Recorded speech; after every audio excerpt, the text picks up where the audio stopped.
Welcome back to Solving the World's Problems. First, I'd like to offer a big thanks to the veterans that volunteered here in support of this project.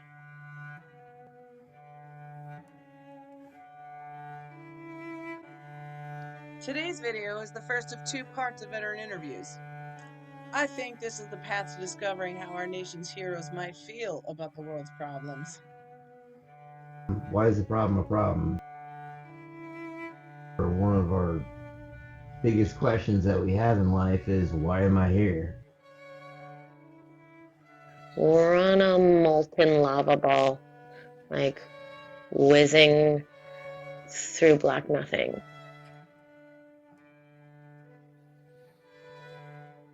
Why I am here is to create diversified unity by means of social interest.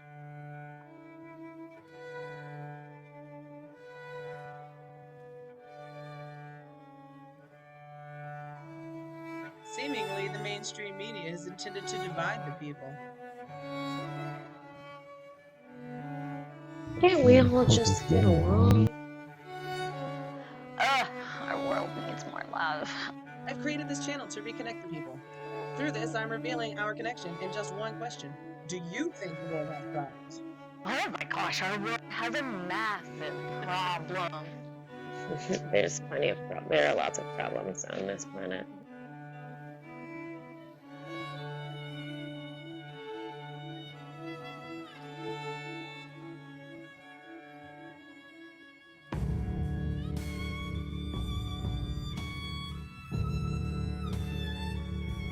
Well, if you can agree, what do you think it takes to solve the world's problems? I don't have an answer. I think the first step to solving a lot of the problems that we have in the world is connection. Everybody's got different problems, so step one, everybody needs to realize step one, identify the damn problem. If you don't know what your problem is, nobody's going to be able to solve their own before they try to help each other out. You have to identify the issue before you can do anything else about it. Each country has its own problems. Each part of the world has its own problems. Be educated on each different culture and perspective in order to identify a problem within. Every country stop poking at other countries' lives. Unless they do something to hurt your country. So now that we have heard what they think it takes to solve the world's problems, let's hear a bit about their experiences that have helped mold these opinions. Hi, my name is Bethany. I was in the North Dakota Army National Guard from 1997 to 2003 and was in the reserves till 2005. So I spent 8 years. I was a construction equipment operator. Basically, I got to run all of your favorite Tonka trucks, dump trucks, all me. Graders, scrapers, big excavators, that was my job. A lot of our problems have stemmed from me and mine. The individual versus the community versus the, what do you set your parameters of what is community? Is community my family? Is community my town? Is community my region? Is community the world? When I only care about what happens in my bubble, then we run out of toilet paper. I'm Marty, went to basic United States Army from 2000, August 1 to 27 January 2020. Army helicopter mechanic, there you go. Ended up doing it my whole career, almost my whole career. The last 2 years I wasn't really gung-ho, and I was a cook. I shot a lot of machine guns and drank a lot of riffets.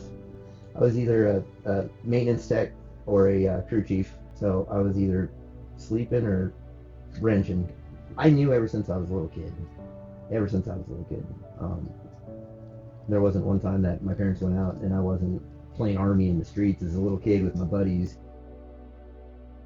I'm seeing a trend of, hey, I get it, we're in a pandemic, but when you feel like you're being systematically forced into something, when your entire life you live in the best country on the planet, Fighting for our freedoms. a lot of people had to die and are dying in order to keep flying that flag out there. And that it's more than a flag, it's a symbol. You know, it's bigger than any one person. Right. And I felt like for a little bit there, and I still do, you know, that we are coming together as a country. The media just doesn't want you to know it. If more people had an understanding that, hey, there are other perspectives out there, I think that would solve most. Megan, I was in the Army. I served active duty from 2000 until 2004, and then I was in the reserves from 2004 to 2008. I started out as a 93 Papa, and then they transferred that to a 15 Papa, which is aviation. Same What job. the hell was my MLS? Aviation Operations Specialist. That. I had 4 generations in the Army. There was really no other branch I'd be going into. We're all Army. In 8 years, I was in 9 units. Most of the aviation units I was in were attached to either an infantry unit, a tanker unit, or their air cav. I got out of active duty from there, 4.5 years. So I decided to join the reserves, and from the reserves they sent me to an MP unit, which is weird since I was aviation. From there I was transferred to another unit, because the MP unit shut down, out of Pennsylvania. So I flew from New York to Pennsylvania once a month. People don't know how to talk to other people anymore. Nobody knows how to interact with people anymore. There's no cohesion between people. The media tells you that there's a rift between races. Oh, there must be a rift between races. Like, we're going to automatically think this white person is a racist because the media told us to. Yeah. Like, it's all... Like, nobody knows how to interact with anyone anymore. Race is always, like, almost ingrained in every single conversation. Right. And it's like, why? Race or religion. Okay, my name's Gail Lowe. I go by Jose Hemroyd. I was in the U.S. Army. I volunteered in 1963 when I escaped from high school, and I spent 3 years, RA 19-758-763. It's the best decision I've ever made in my lifetime. I was always a hard worker, even as a kid. I was just out of high school, and it was the best decision I ever made was joining the Army. I grew up. Well, the politicians are creating the problems as they give all these people handouts, and they get a handout themselves. They only work 124 days and they're making $200,000 or more a year. Government is giving $500 or $600 checks to these people that are too damn lazy to go get a job, and they're getting more money staying unemployed, getting a check, than getting a job. I think it's the change in work ethic. People are looking for a handout today, and back when I was in the service, I don't recall everybody looking for a handout. Margie Anderson. I was in the Army, military police, from 04 to 09. I wanted to go to, help my country out, support my country, just be there for my country. And that's when we attacked Baghdad for the first time in 2003. And so not too long after we bombed them, I signed up for the delayed entry program. My recruiter tried to not get me to be an MP. He was like, oh, you could do this, this, and this. Your scores are high. I said, no, I want to be an MP. I wanted to be MP because that was as close as infantry a woman could be in those days. You see the country as a whole, and it's just not doing good. Then something has to be done. Sadly, when big things happen, there was abundance of help. How do we help? How do we help each other? Why does it have to take something major for you to be that type of person? Be that person all the damn time. The only way a country can survive is if you need to fix your own. You need to fix yourself before you try to fix others. I get it. America, well, it's so simple. America, we have so many homeless people, so many starving people, so many. But we're putting a lot of our money into Africa, not just Africa, Germany, tons of other countries. We're sending our money out. Stop. Our people need that help too. I've chosen to interview veterans due to the likelihood that they are the most traveled. Here it goes. Benny, Rucker, Drum, Fort Detrick, Maryland, Fort Ord, California, Pennsylvania, Egypt, Fort Hood, Fort Hood, Germany, Germany, Fort Bragg, Fort Lewis, then Fort Irwin, Iraq. New York. then Korea. Sure sounds like many roads were traveled. Let's hear what problems they've encountered along the way, plus some solutions, maybe. Simple. Don't litter.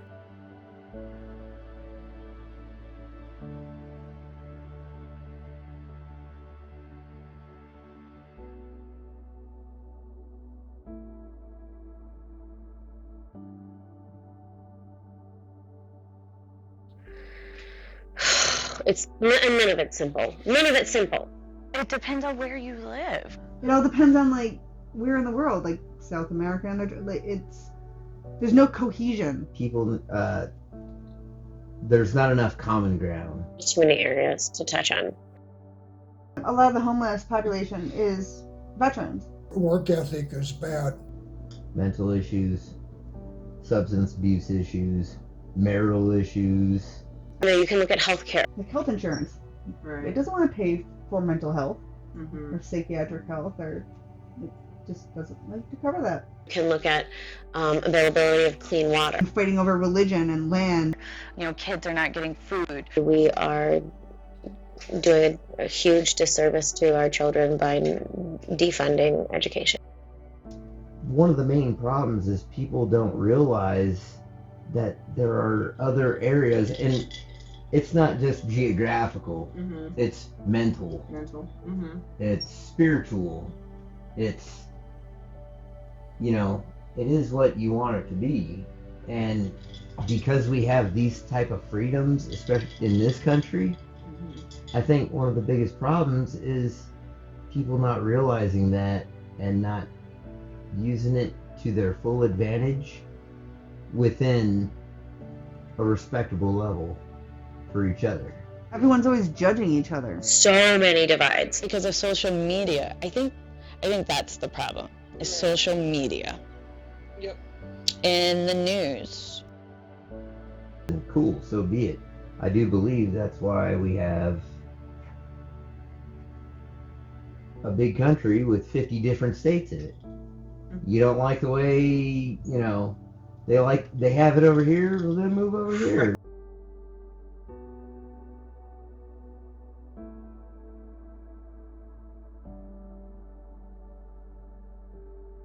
Yes, it's your fault, and also not your fault. Mm-hmm. So I think that, gosh, if everybody can take, a few breaths and have some empathy and, a few big sips of forgiveness, show how we can heal these divides that we've dug in so deep. That all sounds pretty relatable to the problems I think we've all seen. But now I want to take this back to how social interest can help solve the world's problems.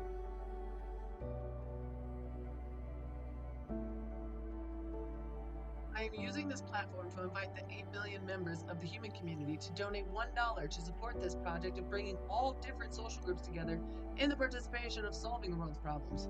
Or at least maybe finding out what it takes. Leadership, it comes in many forms, and this is just one example, but it comes in many forms. I think there's a boss, and then there's a leader. A leader is somebody that you make them your mentor. You want to follow them around. You want to, learn from them. Get knowledge bombs dropped on you from them, Everyone has skills to offer and has a contribution to be made, and that everyone should be expected to contribute in some way, shape, or fashion.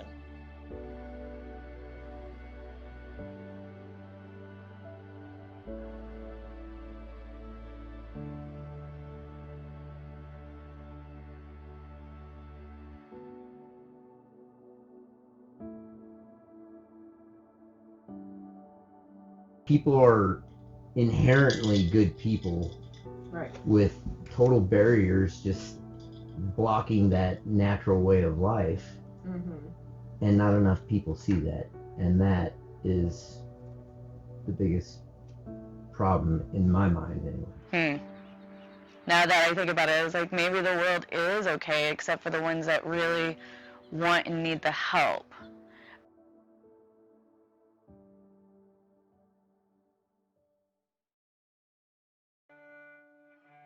These guys are rock stars, but it's time to wrap up this video. Before we go, here's a final piece of advice from one of our nation's heroes, Marty. Get outside of your bubble and learn from somebody else. Right. I think just for a day or two, I think would jumpstart some kind of common sense baseline. Go talk to your neighbor, go help an elderly couple with their groceries, People don't do that anymore. go visit the homeless shelter.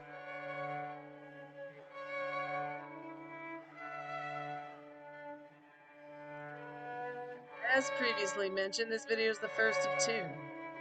Keep watching to hear from 5 more of America's alumni protectors, the veterans.